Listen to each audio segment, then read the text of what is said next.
संकल्प में संसार है। जैसा जिसका संकल्प है वैसे उसका काम है, वैसे उसका मकान है, वैसे उसकी संतान है, वैसे उसका व्यवहार है। तो संकल्प को सुंदर कर लो। सत्संग की बात कर रहा हूँ आपको, ये सत्संग है जो मैं बता रहा हूँ। वो तरीके अलग हैं, बात करने का ढंग अलग होता है, शैली अलग अलग रहेगी।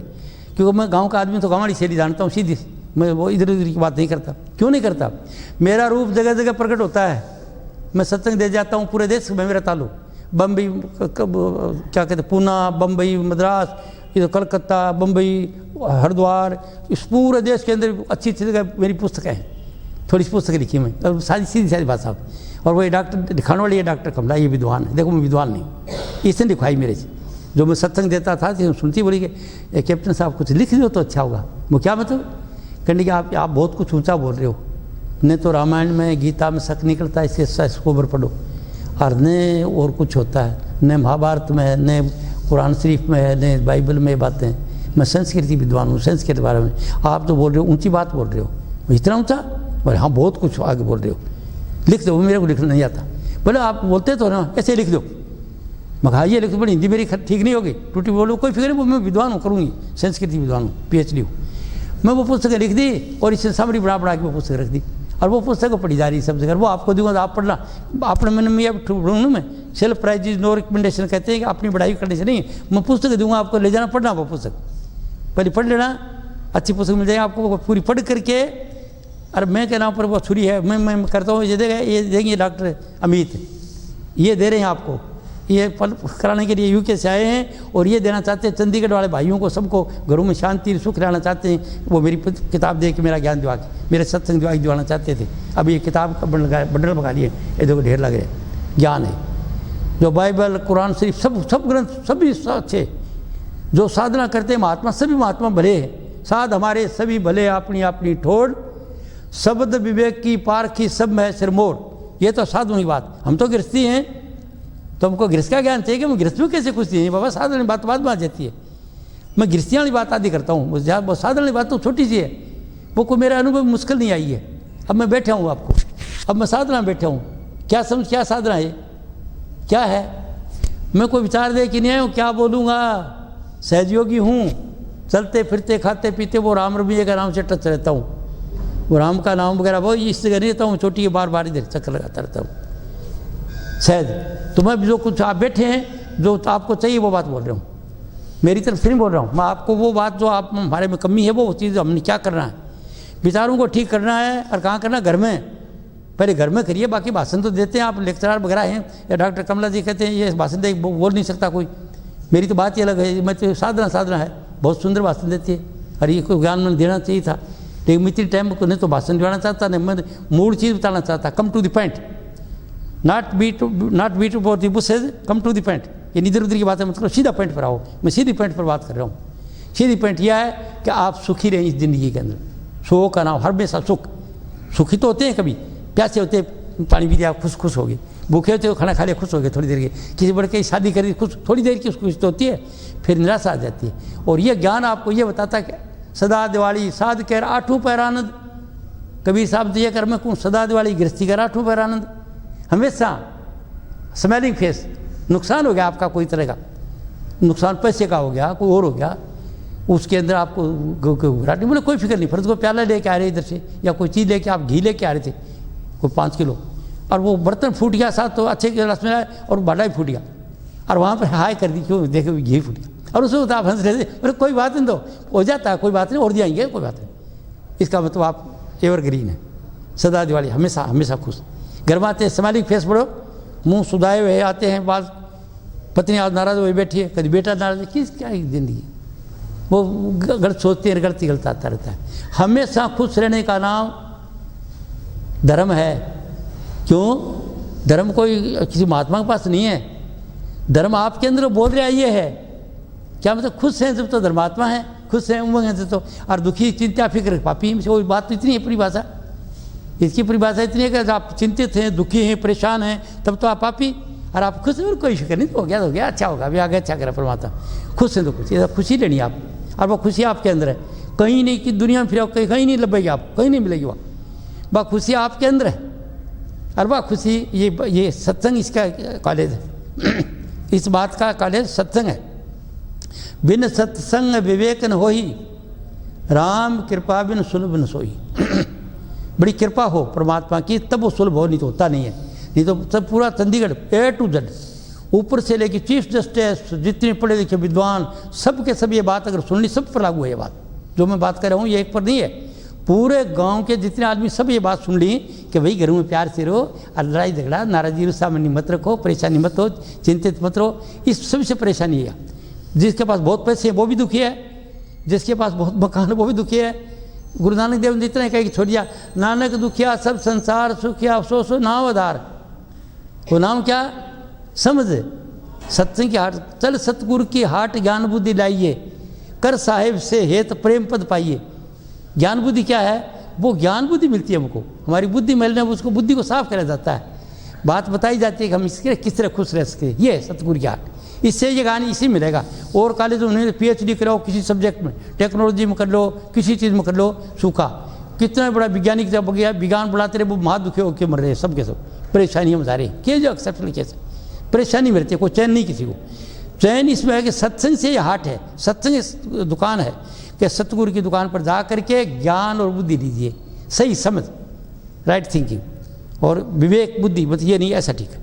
आपके मन से निकलाइए कि काम मैं क्यों कर रहा हूँ धोखा, मैं उसको धोखा कर रहा हूँ, इसका तो जाम है, मेरे को परेशानी आएगी। आपका मन ही बोल रहे आपको, आप छोड़ दोगे, नहीं करेंगे। आपके मन से वो बात उपजेगी, जब आप बुद्धि साफ हो जाएगी तो आपके मन में गलत काम करोगे नहीं आप।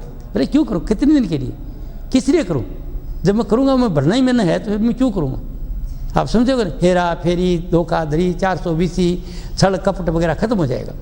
तो इसके लिए कहा गया है, इस ज्ञान के लिए छिल छिद्र मोहे नहीं भावा, निर्मल हृदय सो मोहे पावा।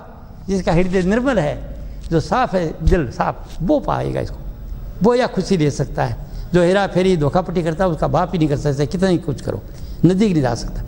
कहते सतलोक, चलो सतलोक कौन जा सकता है, सतलोक का मुँह ही नहीं कर सकता आदमी, जब तक उसका दिल साफ नहीं हो, मन ठहरेगा नहीं।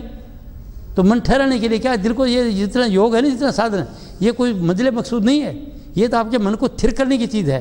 अब योग कैसे करें, राम राम करिए कर लो, आपको मन को इकट्ठा, अल्लाह अल्लाह करिए कर लो, जय सिया राम करिए कर लो, वाहिगुरु वाहिगुरु करिए कर लो, क्या फ़र्क पड़ता है। मन को इकट्ठा करने की बात है। तो जब पर अजपा वगैरह इसलिए करे जाते हैं, मन को रोका जाए, बात को समझा जाए, ताकि सत्संग में बैठ के आप बात समझ सकें, नहीं तो समझ नहीं सकोगे। बहुत ज़्यादा विद्वान को पढ़ी, जितना पढ़ा उतना कड्या, मौन भुगता क्यों जागे गुरु बिन सुता, वाणी में लिख रहा है। तो आपको क्या करना है, मन को साफ करने के लिए सत्संग है, और सत्संग के सिवा और कोई कॉलेज को दुनिया में नहीं है। हो सत्संग देने वाला भी हो और लेने वाला भी हो। लेने वाला तो इच्छा करिए है, क्यों आप लेने वाले आदमी हैं, ये जो मैं बात कर रहा हूँ, आपको कोई नई बात नहीं, बात सब समझते हो, जानते हो कि बात तो सही है, बिल्कुल सब आदमी समझने वाले हो। ऐड समझो इकट्ठा नहीं हुआ, यहाँ अगर पूरा हाल भी बढ़ जाता तो क्या था, क्या मतलब। आप तो चिड़िया से बाद वाली बात है, आप तो सब कुछ कर सकते हो। आप इतने आदमी अगर काम करोगे, ये बात आप न समझोगे और दूसरों को ये बात समझाओगे तो पूरा काम हो जाएगा। और इतने लोग आगे घर में चले गए, आप घूमते रहे, कोई फ़ायदा नहीं। तो सुख रहना चाहते हैं तो गिव एंड टेक का सिद्धांत है, सुख दो भाई, गिव एंड टेक का। किसान खेत में अगर मकई चाहता है मक्की बाए भाई, और ईख चाहता तो ईख बाए। हम बोते तो हैं बबूल, चाहते हैं आम, ये सोचते तो घटिया और चाहते हैं बढ़िया। तो सोच को ठीक कर लेना अपना, घर के अंदर सोच को ठीक करो, सुंदरी सुंदर सोचो, आपको भी खुशी है। सोचते वक्त मैं एक जगह कोयम्बतूर में था कई दिन पहले, तो वहाँ एक ऊपर सेठ जी का मकान मैंने ऊपर दे दिया। मैं वहाँ पर गया था, ऑफिसर था मैं, ट्रेनिंग देने के लिए, NCC अफसर नहीं गया पढ़ाने के लिए। तो वहाँ के नीचे से लोग जाते थे, वहाँ जाते कोई चुटकी बजाता जाए, कोई से अपने विचार खेलता जाए, ये ऐसा करेंगे फिर ऐसा नहीं ऐसा करेंगे। तो कई तो आदमी हरकत नहीं करते, हाथ की जस्ट नहीं बढ़ाते, और कई आदमी ऐसे जस्ट बढ़ाते जाते, ऐसे करते, ऐसा करूँगा फिर ऐसा करूँगा ऐसा।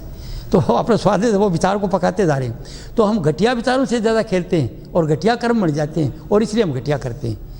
घटिया कौन सा, जो दुख देने वाला, आपको भी तो परेशानी होगी, दूसरे को सुनेगा देखा उसको तकलीफ होगी, वो घटिया। और जो आपको भी खुशी आनंद मिले और दूसरे को भी, जिसके लिए जिसको कुछ बात करें उसको आनंद मिले, वो हो। आपको एक बात छोटी सी बताता हूँ, इसके निश्चय दुखता। आप 3-4 चीज़ का ख्याल रखिए, ईर्ष्या, द्वेष, नफरत और घृणा, 4 चीज़ को छोड़ दीजिए, सब काम खत्म होंगे। पीछे क्या रह जाएगा, प्रेम, खुशी, उमंग, अच्छी अच्छी बातें रह जाएंगी। तो अच्छे विचार रखिए। इसको नाम दे दिया एक धर्म में एक ही नाम, क्यों इतनी बातें याद नहीं होती। शिव संकल्प मस्तु, सुंदर सुंदर विचार सोचो तुम्हारी दुनिया सुंदर बन जाएगी। तो आज से आप एक प्रण कर लो गोस्वामी तुलसीदास जी की तरह, अगर समझ सकते हो तो, कि आज से आगे मैं कोशिश करूँगा कि घटिया बात सोचूँ ही नहीं कभी। तो कोई घटिया होगी तो कोई बात नहीं, हो जाता है आदमी, घटिया भी होता है, बढ़िया हो जाता है, कोई बात नहीं। अब वो करे तो वो पाएगा, मैं क्यों बताऊँ। एक की बात लेके दूसरे की बात करोगे तो बात पक्की आपको हो जाएगी। किसी की बुराई देखोगे जब तू होता है किसी शख्स पर उनको सुनवा, उर्दू शायरी है कि जब किसी की तरफ उंगली करता, उंगलियां 3 झुकी रहती तेरी जानब। अरे भाई साहब, जब तुम किसी में ऐब बता रहा है तो तेरे में 3 गुना ऐब ज़्यादा है, 3 उंगली तेरी तरफ है, 1 उंगली उसकी तरफ है। इसलिए हम किसी की कमज़ोरी नहीं देखते, हम जो अच्छाई देख लें। हर इंसान अच्छा ही है, कुछ न कुछ अच्छा ही है, किसी में कुछ है, किसी में कुछ है, किसी में कुछ है। तो अच्छाई को देख लें, कमज़ोरी को नहीं देख। हेलो, छोटा मंत्र है, अच्छाई को इग्नोर कर दो, अच्छाई कोई बात नहीं, कमज़ोरी तो होती है, आदमी होती है, कोई बात नहीं, इसमें अच्छाई है। अब ये बात किसी को नहीं है, ये तो राज करें इनको नहीं है, जो राज करें हमारे देता किसी को नहीं है, जयराम जी के। क्या मतलब, ये अब तो कहते कांग्रेस खड़ी हो गई, कांग्रेस जीत गई तो कहते हैं बस कांग्रेस ये वो, कांग्रेस भाजपा ये, भाजपा अकाली दल ये, अकाली दल ये, फला बुराई बुराई बुराई बुराई करते हैं। और वो बुराई इकट्ठी होकर पूरा ब्रह्मांड में चली जाती है, और आती है तो आफत आती है। अब कोई पार्टी हल नहीं कर सकती। जैसे अभी आजकल महंगाई आ गई, कौन सी पार्टी ठीक करे, करो जी इसको। और बकते थे पहले लोग, वो होता है ये खराब ये खराब, तो किसी पार्टी को देख लो, कौन लाए महंगाई, ये नेता लाए। कैसे बहुमत में पार्टी बन गई और बुराई बुराई बुराई, एक की बुराई देखी, वह बुराई देखी, वो बुराई ऐसी आ गया, वो करो हाल इसको, कौन सा करता है। आई नहीं समझ बात। इंडिविजुअल तो घर का दुख आएगा, घर में पति पत्नी की, भाई भाई की नाराजगी होगी, उससे तो इंडिविजुअल थोड़ा इतना दुख आएगा परिवार तक। और जो बहुमत से सोचेंगे, एक धर्म दूसरे धर्म के प्रति सोचेगा, तो वो आफत आएंगे, तो सिर कटाएंगे, जैसे 1947 में आप मारेंगे एक दूसरे को जान से, और मरेंगे, सिर काटेगा नहीं हिंदू मुसलमान हिंदू का। और इसी तरह से ये जो धर्म वाले राजनेता करेंगे, तो राजनेता कर दो कोई ऐसी समस्या आ जाएगी, देश में लड़ाई आ जाएगी, महामारी आ जाएगी, ऐसी परेशानी आ जाएगी। ये विचारों का खेल है सबका सब, जैसे विचार सोचते हैं वैसे हो जाता है। तो विचार जो है पॉजिटिव सोचते हैं। तो कुछ विचार ऐसे हैं जो पैसे का मामला, रोजी का मामला, रोटी का, कुछ रोटी है, रोटी की उसी मिलती है उससे। जैसे वकील साहब ये चाहेंगे 2-4 बातें फोड़ के कोई आई तो कुछ तो पैसे करें, क्यों, उनका पैसा है। 5-4 आदमी जाएंगे तो करेंगे, वकील नहीं क्यों करेंगे। अगर घर में सुख है तो कोई दे देगा। डॉक्टर साहब है तो मौसम आ गया आजकल, तो कोई बीमार नहीं आते, क्या करें, बीमार नहीं आते, तो बीमार आई तो बीमारी को कौन इन्वाइट कर रहा है। मैं बुराई नहीं कर रहा हूँ, वैसे समझा रहा हूँ कि वो डॉक्टर साहब इन्वाइट कर रहे हैं, क्योंकि कोई बीमार आता ही नहीं आजकल। डॉक्टर क्या करेंगे बेचारे बैठे, वो क्या मारेंगे, वो सोच में आजकल आते नहीं बीमार, मौसम तो अच्छा है, अब बारिश का मौसम, बीमारी आनी चाहिए, बीमार आनी। तो वो इकट्ठे बहुमत से सोचेंगे और वो कोई उनको बीमारी आ जाएगा, लोग आएंगे फटाफट देखते हैं, इलाज भी वही करेंगे। तुम्हें ने दुख दिया है, तुम्हें दवा देना, मतलब मंगाई भी उन्हें और इलाज भी वही कर रहे हैं। ये पेट के पैसे हैं कुछ, जैसे वकील होए, डॉक्टर होए, ऐसे मामला पेट के पैसे हैं। पर जहाँ तक हो सकता है खुद गर्ज के लिए बातें, इंसान अच्छा सोचे तो उसकी ज़िंदगी ठीक बन सकती है। जो भाई अब वो बहन हो, बेटी हो, जो मैंने समझा वो ये बात, और ये बताना चाहता हूँ। और ये इसमें सत्संग है कि पहली बेस यह बने कि हम शिव संग अच्छा सोचेंगे, वैसे as you sow you reap, as you sow, जैसे बोओगे वैसे काटोगे, सोशल यू रीप। हम बोते तो घटिया, भाई के प्रति नफरत है, ईर्ष्या द्वेष है, और चाहते अच्छा होगा नहीं हमारे विचार में, तो ये अज्ञान है। तो मैं आपको पहले बता दिया कि मनुष्य ईश्वर अंश है, अज्ञान का दुख है इसको, अज्ञान के कारण ये इसको पता नहीं है मैं क्या सोच रहा हूँ, इसका रिजल्ट क्या होगा, इसलिए सोचता है। अगर इसको ज्ञान मिल जाए तो देवता है, तो ये तो देवताओं का देवता है, ये तो उधर दुर्गम लेके आया है उधर से। अब चाहे तो इधर मुक्त अवस्था प्राप्त कर लो। मुक्त का क्या मतलब है, हमारी तरह तरह का बदन हमने सिर पर लाद रखा है और सबको ज्ञान से हटा दिया जाता है। वैसे बात कौन है मेरा, नहीं तो घर में रहते हो तो उलझे फिरे, हम सब उलझे हैं, सब के सब मोह है, ममता है। और ये मोह ममता आपको दूर करने के लिए क्या है, एक शब्द भई है, वो ब्रह्मानंद जी मैं आपको सुनाऊंगा टाइम हुई तो, या डॉक्टर कमला जी से सुना दूँ कोई चाहे आपको अच्छी तरह से।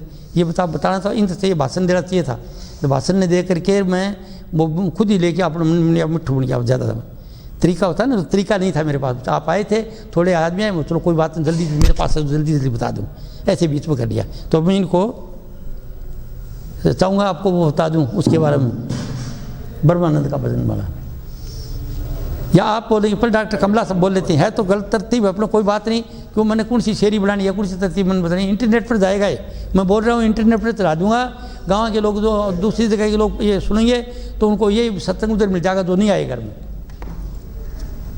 मैं थोड़ा इनसे डॉक्टर कमला जी से बुलाता हूँ, क्योंकि ये साध्वी हैं, अंदर लाइट और साउंड की साध्वी हैं और विद्वान है। मैं विद्वान नहीं हूँ, अनुभवी हूँ। बोल, हाँ कुछ बोलो कुछ। गुरुर्ब्रह्मा गुरुर्विष्णु गुरुर्देव महेश्वर, गुरु साक्षात् परब्रह्म तस्मै श्री गुरुवे नमः। प्रेमी सज्जनों, वैसे तो सत्संग महाराज जी ने दे ही दिया है, मेरी बताने की कोई ज़रूरत ही नहीं है। फिर भी जैसा महाराज जी ने कहा है तो मैं अपने अनुभव के आधार पर ये कहना चाहती हूँ कि हम सब काफ़ी तो पुराने सत्संगी बैठे हैं, कुछ शायद नए लोग बैठे हैं, और आज का ज़माना ऐसा है कि हर इंसान ने किसी न किसी गुरु को धारण किया हुआ है या कोई ना कोई अपना इष्ट रखा हुआ है। लेकिन यहाँ पर बात मैं ये देखती हूँ कि जैसे भी महाराज फकीरचंद जी के बारे में सज्जन ने बताया, महाराज फकीरचंद जी जब अपने समय में थे उनके पास भी शायद महाराज जी कहते हैं बहुत कम संगत थी। तो इस तरह से जब कोई फ़कीर आता है, कोई संत आता है, तो हम उनको पहचान नहीं पाते और उसके पश्चात जाने के बाद हम उनके गीत गाते रहते हैं। महाराज जी से जैसे एक बार दिनोद में ताराचंद जी महाराज जी ने सत्संग के लिए बुलाया, तो महाराज जी ने कहा कि आप बताइए मैं कौन सा सत्संग दूँ। कहने लगे भी सत्संग भी कभी दो होते हैं। कहने हाँ सत्संग दो होते हैं। कौन से भी? एक तो ये है भी नानक ने क्या कहा, कबीर ने क्या कहा, मीरा ने क्या कहा, या किसी पुराने संत ने क्या कहा।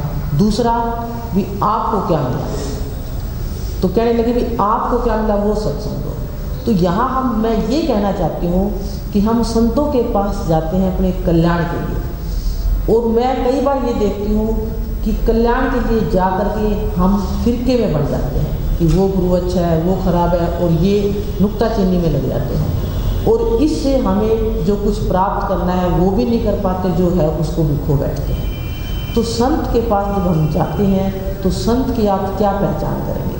कोई पहचान नहीं है। हम जिन परिवार में जिन बंदों के साथ रहते हैं वही हमें धोखा दे जाते हैं, तो संत की क्या पहचान करेंगे? तो पहचान उसकी ये है कि जहाँ आप जाते हैं आपकी जब संतुष्टि हो जाती है, आपको लगता है कि हाँ अब मुझे शांति मिल गई है, यहाँ मेरा काम बढ़ सकता है, उसके बाद आपकी ये संत की पहचान है कि फिर आप भटकोगे नहीं। क्योंकि मेरा अपना अनुभव है, मैं 12 वर्ष तक संत महापुरुषों की तलाश में भटकती रही, जहाँ भी मौका मिला उनको सुनती रही। किसी के ज़्यादा नज़दीक जाने का मौका मिला, किसी को केवल सुनने का मौका मिला, किसी को पढ़ने का मौका मिला किसी के पास। तो मैं जिस तलाश में थी, क्योंकि मैंने गृहस्थ में प्रवेश नहीं किया और मैं जानना चाहती थी कि वो राम किस रूप में है, वो अंदर में हम कैसे जान सकते हैं कि परमात्मा क्या है। और इस तलाश में मैं भटकते भटकते महाराज जी के संपर्क में आई। हालांकि पढ़ के तो जैसे पुस्तक का महाराज जी कह रहे थे, तो हम अब कुछ लोग मैं देखती हूँ कितने महाराज जी के नज़दीक आते हैं और फिर कहते हैं कि महाराज जी जो है ना वो पुस्तक की बहुत चर्चा करते रहते हैं, सारा दिन पुस्तक ही पुस्तक कहते रहते हैं।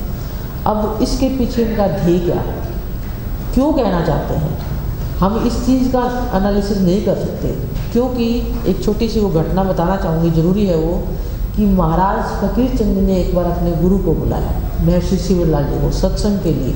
और पूरा हाल उन्होंने जितने सत्संगी वो बुला सकते थे कि अपने गुरु को बुला रहे हैं, तो काफ़ी संगत उन्होंने इकट्ठी कर ली। और जैसे संगत बैठी तो महर्षि शिवलाल जी आकर के बैठे और उन्होंने हुक्का मंगवाया और हुक्का पीने लगे। तो वो जो लोग बैठे थे सुनने वाले कहने लगे भी ये कैसे महापुरुष हैं, कि हम तो सत्संग सुनने के लिए बैठे हैं और उन्होंने तो अपना हुक्का शुरू कर दिया। और चुपचाप वो लोगों को देखते रहे और 15 मिनट 20 मिनट वो हुक्का पीते रहे। तो धीरे धीरे लोग खिसकने शुरू हो गए। अब महाराज फकीरचंद जी सोचे भी मैंने तो लोगों को इकट्ठा किया और लोग तो निकल रहे हैं, तो उन्होंने इशारा किया कि आपने कुछ नहीं करना, जो मैं कर रहा हूँ मुझे करने दो। तो इस तरह से कहते हैं वो आधे घंटे तक वो करते रहे, हुक्का पीते रहे और मैक्सिमम संगत जो है चली गई, बहुत मुट्ठी भर लोग बचे। तो कहने लगे दरवाज़ा बंद कर दो, ये अधिकारी है। क्यों? ये सुनने के लिए बैठे हुए हैं मुझे, और बाकी तो मेरे हुक्के को देख रहे थे भी मैं क्या कर रहा हूँ। तो हम संत की गतिविधि को नहीं जानते। हम जो है वो ये देखते हैं भी वो किताब के लिए क्यों कह रहे हैं, किताब के लिए। कुछ लोग तो इस बात को लेकर ही छोड़ करके चले गए। मैं ये कहती हूँ कि इनका ध्येय क्या है। इन्होंने जब कोई आश्रम नहीं बनाया, कोई दीक्षा नहीं देते, तो ये महाराज फकीर चंद जी का जो इनके गुरु थे, उनका ये आदेश था कि इस ज्ञान को जो आपने अनुभव किया वो दूर दूर तक जो है बांटना। तो अब बांटने का जरिया इनके पास कुछ और था नहीं, और ये पुस्तक भी कुदरत ने मेरे से लिखवाई।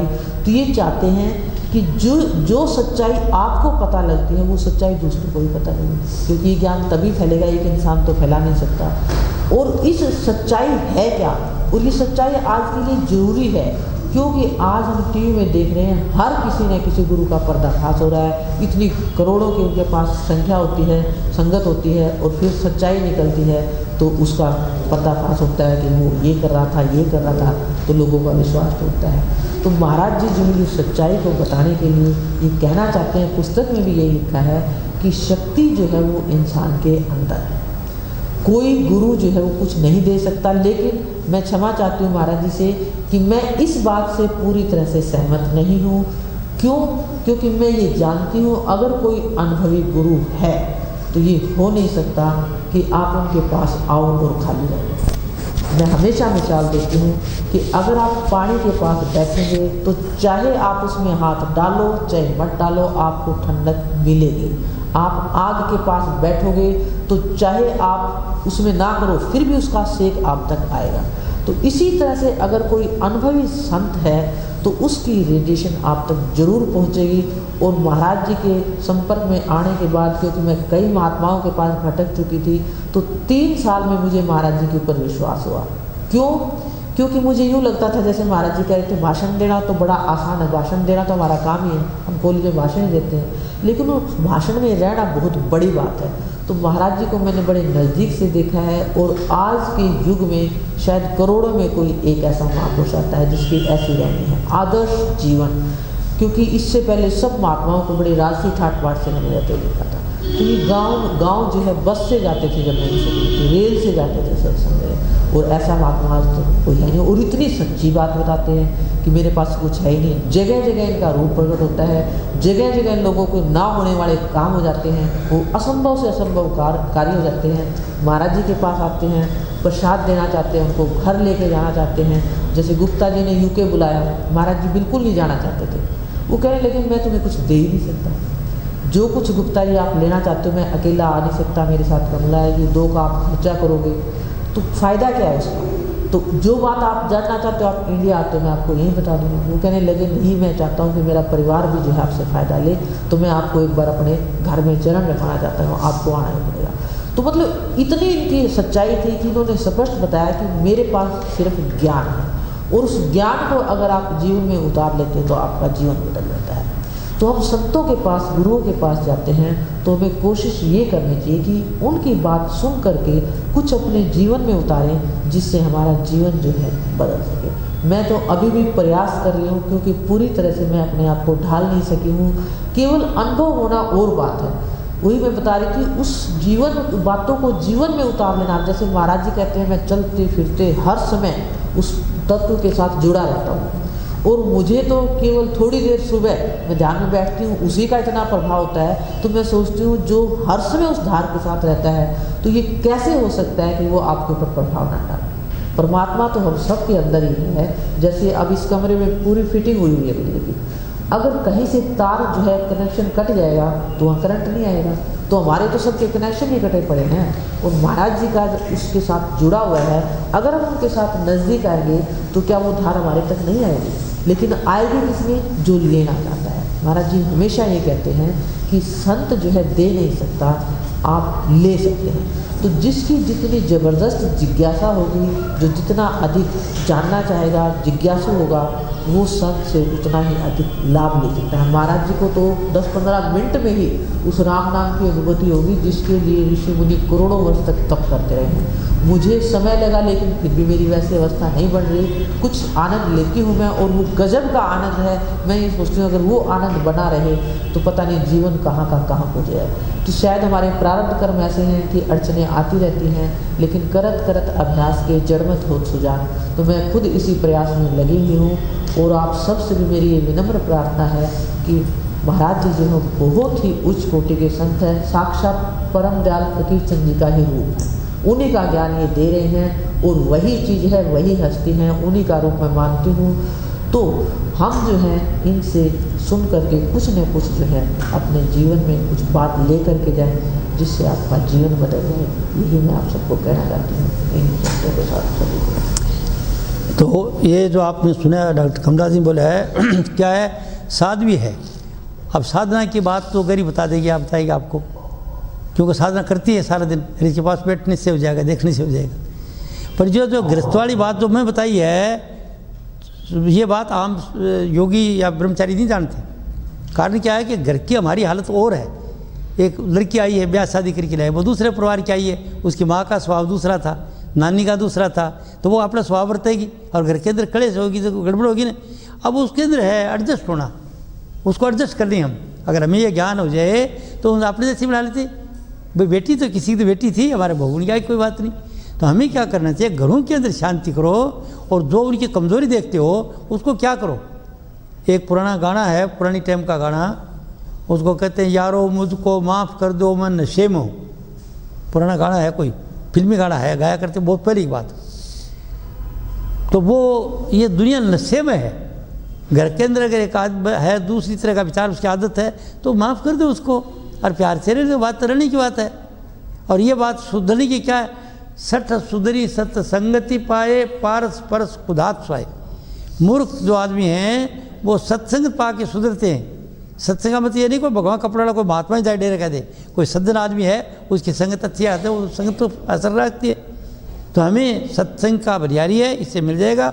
अभी लंबी टाइम नहीं ले करके, क्योंकि टाइम लंबी होती जा रही है ना, और टाइम आपके पास भी कम है। साधना के बारे में बता दो थोड़ा। तो अभी डॉक्टर कमला चाहती है कि वो देखो, अब मेरी बात सुन लो, ये साधना करने वाली साध्वी है, तो ये मेरे को अभी ये कहती है साधना के बारे में बात बता। देखो अभी आपको अभी बता रहा हूँ, कोई शक नहीं, पूज्य है और साधना बगैर हमारा सुधार नहीं होगा। साधना से हमारा हमेशा मन रुक जाएगा। बात है, मैं भी अपने भाई बहनों को देखता हूँ कि साधना वाली बात तो सुनने वाले तो कोई नहीं, पर क्यों कहती है बात संस्कार डाल दे। मैं संस्कार डालता हूँ, मैं समझता हूँ कि एकदम आप बदलेंगे, टाइम लगेगी उसमें।